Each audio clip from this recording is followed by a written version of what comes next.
Hello,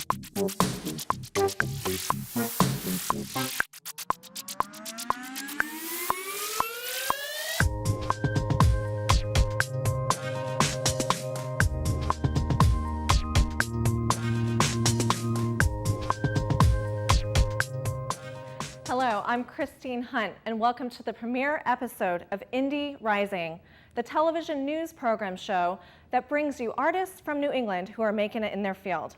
Here at PPMTV Studios in Portsmouth, New Hampshire, we're going to be bringing artists, actors, filmmakers, musicians, and much more.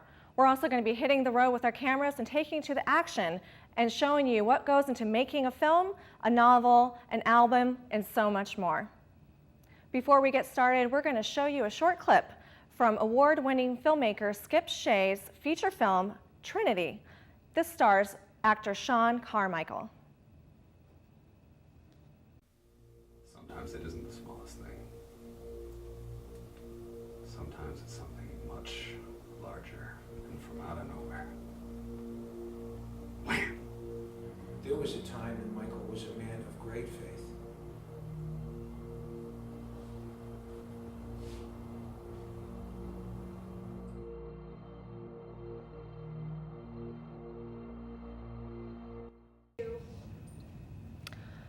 Wow, that looks really interesting, Skip.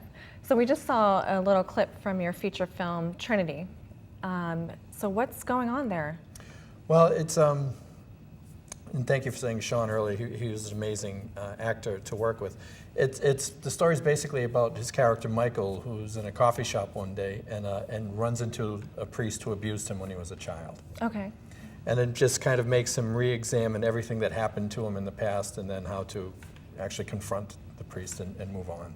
Okay, great. I just seeing that little clip, I just can't wait to see more. Oh, thank you. And Sean Carmichael is a really great actor. I think you definitely cast well in that area.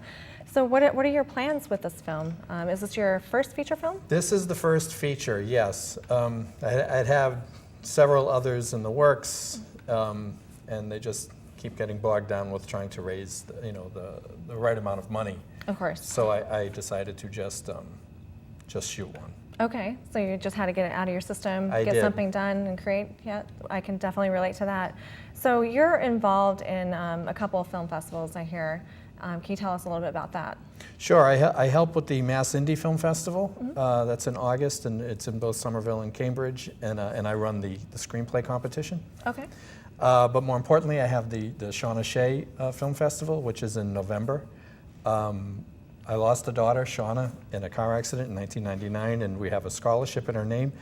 And instead of doing like golf tournaments or whatever the norm is to raise money, we decided to do a film festival instead, and it's just a lot more fun. And it really gets wonderful support from the community. That's great. So you took your creativity and your loss and just put it back into the art world, basically. Yeah, that's the only place I'm comfortable, so I wouldn't know where else to put it. So can you tell me where you're from and how you got started? I'm so curious as to where artists began, because we all started from the bottom at some point, right? Yes, I'm from Uxbridge. Yes. What? No one knows, and nor should they. And where is that? It's in Massachusetts. Okay. It's literally like 20 miles south of Worcester and 20 miles north of Providence, Rhode Island, right on the line, the border. It's in the Blackstone Valley. Okay, never heard of it, but no, sounds interesting. Well, it's the birthplace of the American Industrial Revolution. Oh, so there you go. All the pollution that we have caused since then started where I live. It's great stuff. Did you start your filmmaking there? Or? I've always been like an artist, a visual artist. I mean, like my whole life. In third grade, I actually had a piece, shown in the Worcester Art Museum. Okay. So I've always been an artist. That's just come, natural to me. Filmmaking came much later in my life. In 2005, I actually got involved in theater. I did a one-man show. Okay. Which I wrote. I didn't even know what made me think I could do this, but I wrote it. I started writing it in June of 2005, and I was on stage in New York that December. So you wrote it and you performed it. Yeah. That's really tricky to do. I know as a writer myself and as an actor, that you're really, I think, putting yourself out there even more because the weight is on your shoulders. I mean, I don't know if you felt that as well. Oh, I probably, I do remember being in New York the night before, looking at my wife saying, what in God's name am I doing here? I had no idea why I was doing that. But it was something that had to get out, and it goes back to my experiences in Uxbridge, because the Trinity is actually based on when I was abused by a priest as a kid, and I actually ran into the priest who abused me at a bookstore. Oh, wow. So that's where the genesis of to use like a biblical term for this, for the idea came. Mm-hmm. Okay, so you took your experience, you wrote your feature, and you filmed it, and now you're gonna put it out there, film festivals. What are your plans? It's gonna do the festival circuit. I've been very, very lucky and fortunate that I've partnered with Wicked Bird Media, and they're tremendous support as far as co-producers. Great. And they have a really good marketing plan and plan to which festivals first and to how to run the whole gamut with it. So I'm really, really lucky that I've connected with them. Yeah, because there's a whole marketing plan that you have to put in place after you get into post-production. There's so much more work to be done still. Yes. Yeah, definitely. So what was your inspiration, just what made you want to get into filmmaking, I guess? Well, it was after I did the one-man show, just like acting, came, and it just seemed, because of the tax credits in Massachusetts at the time, there was a lot of film work around. Okay. So I just started to get a lot of film work, and I took it. Yeah, great. But then eventually I knew I would get bored with that, and I'd have to write and do more. and do more. And once I started directing, I just have really no desire to be in front of the camera again. So you stepped away from the acting, and you felt that you had strengths in directing as well. So, and I mean, from what I saw from that clip, it looks like it's really going to be a great film. Thank you. So any actor faces some challenges, a filmmaker, actor, anyone, we have challenges. So for you, what have those challenges been, and what keeps you kind of going still? The challenges here are money. It's getting people to invest in producing films here is a challenge. I know a lot of people and friends who've actually moved to LA, filmmakers who will then live there, make the connections, get the money, then they'll literally come back here to shoot it. Wow. Because it's great to shoot here. So that's my challenge, because I really don't want to move out there. Oh, yeah. I have no desire for that. What keeps me going is I don't know. This is what I do. I just love doing it, so I just keep doing it. And whatever obstacles in the way, you just have to quickly overcome it. Not to use a ridiculous like now Bill Belichick cliche, but you just move on to Cincinnati.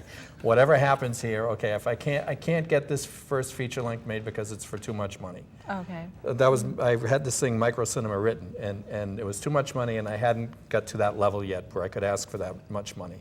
So I wrote another screenplay that I thought I could get cheap money for, and the people that I pitched it to in LA thought it was a lot better than I thought it was, and they want me to take more time to develop it because they want to give that one more money. Okay. So then I moved on to Trinity. Now I'm just going to shoot this one. So no matter what comes up to block this project, I just keep moving on. So you just go ahead and do what you can do at the time until you can get to that place where maybe you'll have the funding to make that bigger production that you want to do. Right? Yeah, I think it's important to always know exactly where you are, stop and take a moment to look at the landscape and go, okay, this is where I am and this is where I need. This is the rung on the ladder that I'm on, so what do I have to do to get to the next one? It's hard. I can, as an artist, we're very eager, and we have these ideas and the energy, and to have that mind to be practical as well is really a challenge and a balance that we all have to have. So where do you see yourself, I guess, maybe in 5 years? Do you think that you'll still be on the East Coast? Yes, I will definitely, probably in New England. Okay. Everything works out as it should, then probably Italy as well. I'll probably. Italy, really? Yes, the last short I did, micro cinema, did really, really, really well in Italy. It was at 6 different festivals over there, won some awards, and I actually have a fan base over there. Really? Wow. Yeah. So you're a world-known filmmaker then? Well, Somewhat. somewhat, but it's good for Trinity because now I have it might be easier to sell it for foreign distribution first. Of course, definitely. So I'll go to there to try to sell it. Okay, great. Well, the whole LA, New England market, it's a completely different world, and I know a lot of actors and filmmakers that have moved there, but there's a lot of creative people in this community. I mean, I'm sure, and I don't know about you, but is it better that we're smaller out here when it comes to developing those relationships? I think it is. I think from what I've seen when I've been out there, that it's more people are sitting in a coffee shop waiting for something to happen. Okay. Waiting to see who walks into the coffee shop, and then, okay, maybe I'll get involved with something. And here I know a lot of people who just do it. They just do it. Let's, why are we hanging around drinking coffee? Let's just make a movie. Yeah. Let's make some action happen. Right. Well, thank you so much for being on the show today. Oh, thank you for having me. We're so happy that you're here, and we can't wait to see your feature film. Thanks. Thank you very much. Thanks. If you're an artist that wants to be spotlighted on Indie Rising, please send us your press releases at indierising@sweatyturtle.com. We also love for you to be one of our sponsors as well, and if you want to sponsor the show, send us an email as well. So tonight we have an incredible, talented woman named Diana Porter with us. She's an actress, and what else do you do, Diana? You're all over the place, so I know you're an actress. So. I recently started a small business to help other actors connect with casting directors from New York City. Myself and a few of my acting friends had started going down and doing workshops in New York to familiarize themselves with the rigorousness of the New York audition. They tend to be, for pilots and things that we don't get as much of in Boston, you will get 9 pages of script to learn in 24 hours. Oh, wow. Yeah, it's challenging. It's really challenging, and they want you off book, and they want you fully in character, and you can't show up and say, I'm sorry, I was working, and my kid is sick, and they don't care, because there's a lot of other actors out there who learned the lines. So it's really helping actors to really up their game in their audition and learn to push through and get the job. Okay. It also opens doors for them because now they can go to New York agencies and say, oh, well, I've worked with Kimberly Graham or I've worked with Matthew Maisto, and they know me.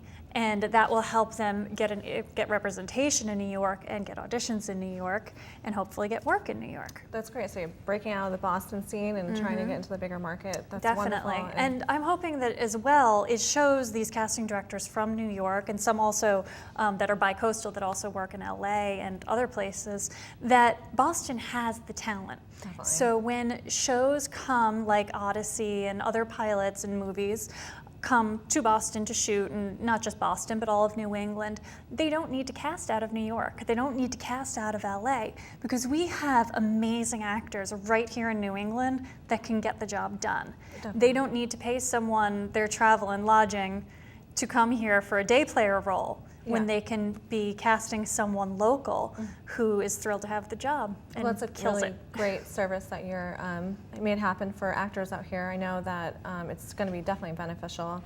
So what's going on right now? What projects are you working on? I have a number of projects. I've been working a lot with Izzy Lee. I have been for about 1.5 years now, and we have done, I think we're up to 6 projects completed. Okay, and Izzy Lee is a dynamic woman, I've heard. She She's is. a director, filmmaker.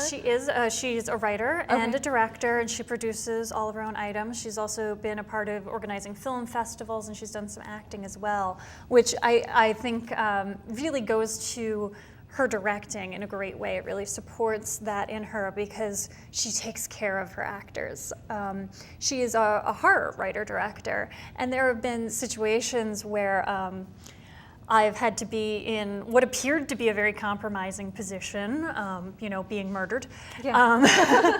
A little. Yeah, but I was never in any sort of danger. Okay. I was always very comfortable, and not just physically, but mentally, which allows me as the actor, gives me the space to really worry about my acting and go into character and not worry that I have to be checking in with my body to make sure I can still breathe or something like that.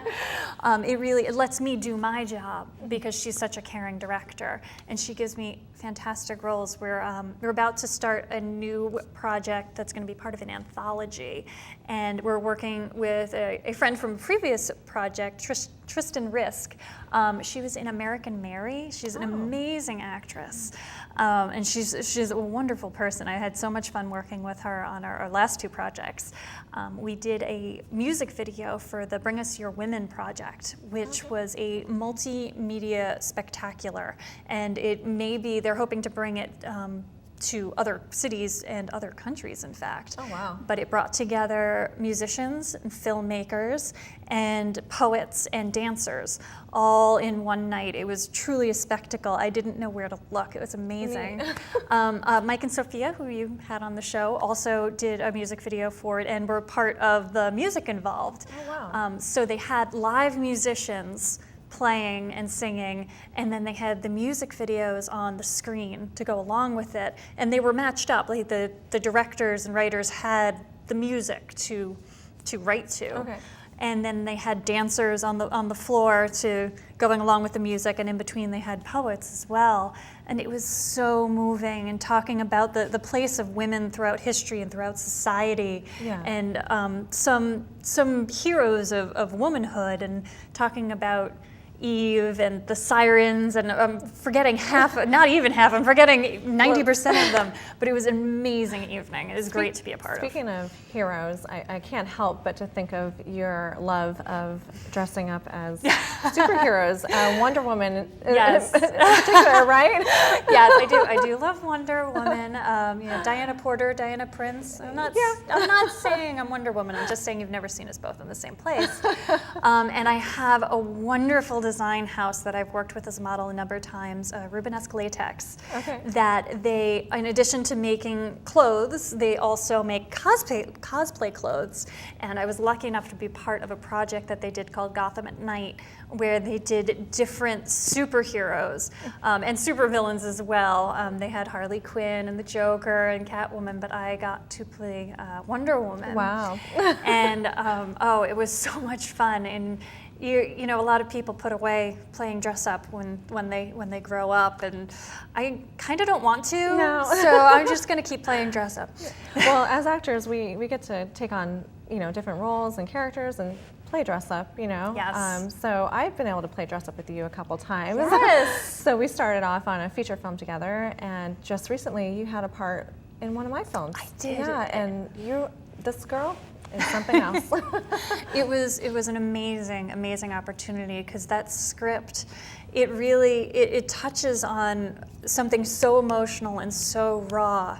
And as an actor, those are the films you want to be a part of. That's what you want to sink your teeth into. And working, my scene is with Sean Carmichael, as you know, and he is just great to work with. Yeah, and your role, that was a very deliberate decision on my part, because yes, you played a doctor, but you weren't just a doctor. There was layers that you had to have and bring that to the screen, and you did an amazing job, bringing a type of humanism to your role that, Thank you. I think that, not many actors maybe could have pulled that off, so. Thank you. Yeah, definitely. The script really, it's a script that doesn't stop. There's so many emotional layers in it. It touches on so many things, and there isn't a shallow character in it. Well, thank you. And it really, I was very, very impressed with the script. Well, I'm impressed with your talent. So. Well, thank you. Yeah, definitely. Thank you. So, speaking of talent, now what else do you have going on? You sound like you're modeling, you're acting, you have workshops that you bring to the area. I do. What else is going on? What are you looking forward to the most? I am really looking forward to a lot of the film festivals in the summertime.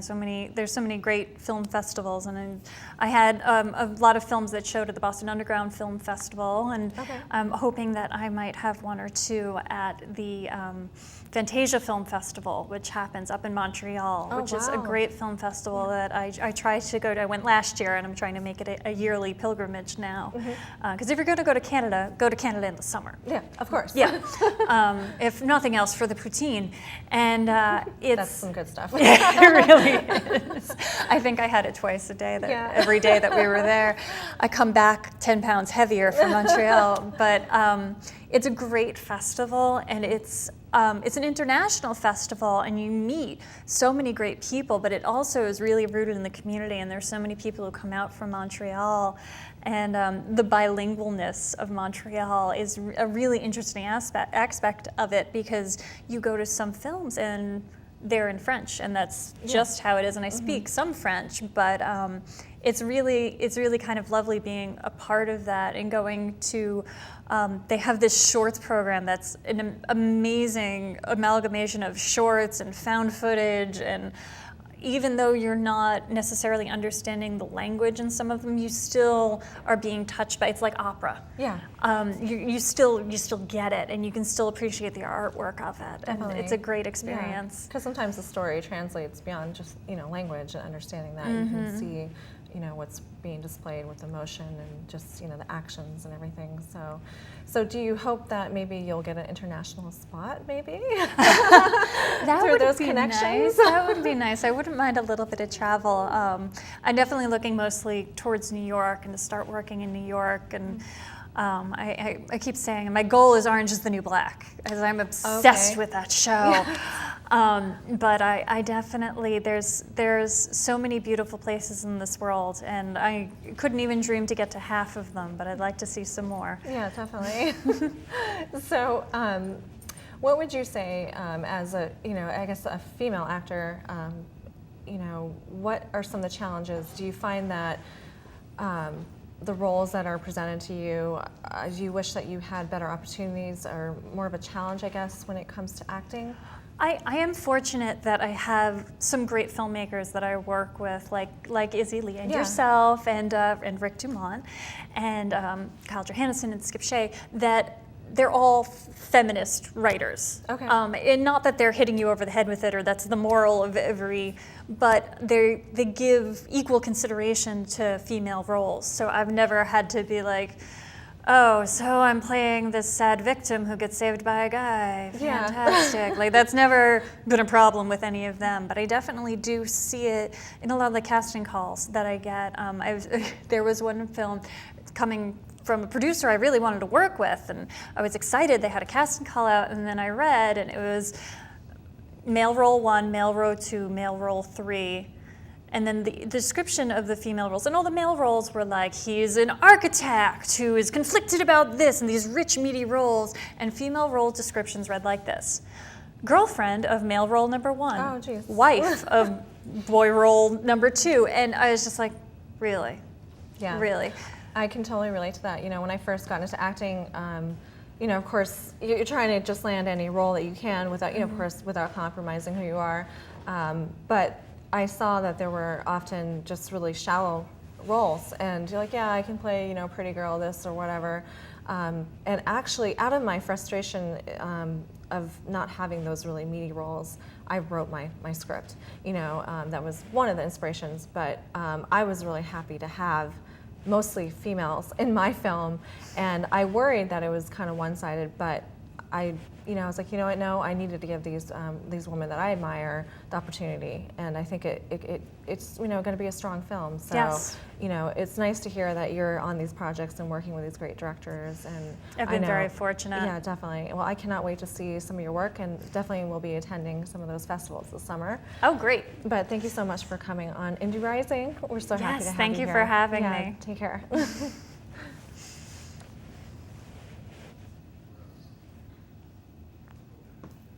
Yeah, okay. We have an awesome band with us in the studio. This is Of the Sun. Welcome, guys. Hey, thank you. You guys look so amazing. I can't get over it. I feel a little underdressed next to you guys, but so tell me, what's going on? Oh, I'm breathing right now and it feels great. Yeah. Just have a really There's a lot of stuff going on for us. We have a tour coming up. We have a lot of shows coming up in Boston, and we're trying to get involved in some of the festivals that are happening in New England, and go out to Burning Man again and play that. So Oh my goodness! Wow, there's Burning Man. a lot of things going on. We're just putting out a record on the Equinox, and we have a show. Songs of our ancestors. Yeah, the record's called Songs of Our Ancestors.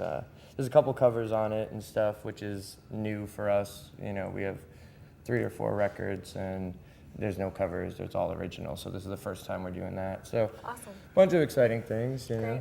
Great. Well, you know, when I guess maybe when someone first sees you guys, they're just trying to decide, what is this, you know? So what is up with the makeup? Can you tell me? Is that part of your performance? It makes me feel like a cartoon. Yeah. We call it spirit paint. Spirit paint. Yeah. Okay. I mean, it gives us energy and another mask and sense of theatrics as well. But it's ritualistic, which is a lot of the music, where a lot of the music came from originally. Tom and I had a previous project that was all improvised, and we've sort of tapped into that with Of the Sun. We've made it more structured and more compositions. The 3 of us have been working on a lot more concrete things, but we also keep aspects of improvisation, and we add, like, there's always something new to it. So the face paint's new every time. It was new today, it was new last time. It's very intentional, though. Yes. It's Yeah, part we of- have a face painter. It's intentional. Yeah. Yeah, Adam G, he couldn't come today, but he typically paints our face. He also does an acro yoga performance with another awesome friend of ours, Nicole Leland. They're virtuosos. And we have a video artist. So if you come see our show, I like to think of the spirit paint as like kind of like becoming sort of a mythical creature in a way, separating myself, I suppose, and allowing for me like more of a mindset of channeling creative energy or something like that. And there's a lot of reference to Celtic designs. There's also black metal influence in the paint and stuff like that. But it has a lot of cultural, there's some Mayan influence too. There's a lot of cultural, ritualistic, like Adam was saying. And we're talking about your makeup, but it sounds like all those elements influence your music as well, right? It's cohesive with the music. The face paint, the visual, the video artist, the visuals, it's all in the aesthetic of the music, for sure. Yeah. Great. So you guys were involved in First Night Boston, is that true? Yeah. Yeah, so tell me about that. That sounds really cool. That's this guy right here. Well, so First Night, I've been helping them book and organize some of the art, some of the like experimental stuff and the art related stuff, and some of the nighttime adult, burlesque things like that. So I've been booking for them, and Of the Sun has had the opportunity for the last couple of years to go and play and create our own space and our own stage. We really try and, this is in the Heinz Convention Center, and we really try and transform it into a new place. And every year, it gets better and better, and they've so far been really supportive. So for the biggest event that's happening in Boston all year, the fact that they're supportive of what we're doing to that level, I think is really cool. That is great. What a great place to network and get yourself out there. Huge walkthrough audience of people. It looks like he's ready to do something here. He's always ready. If I'm not talking to someone, it's just what's going on. Well, we have an awesome surprise for our audience. We're going to have a live performance here by Of the Sun. So I think we're ready to do that. You guys ready? Yeah, we're ready. All right, Yeah. let's do it.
exciting and more than I expected, and more than our audience expected as well. So if you're an artist and you want to show us what you're doing, please email us at indierising@sweatyturtle.com. We're also looking for sponsors as well. So if you want to help support our cause and our mission of making this show an awesome rocking show, please email us as well. Thank you for joining us on this premiere episode of Indie Rising. All right, guys, take it away.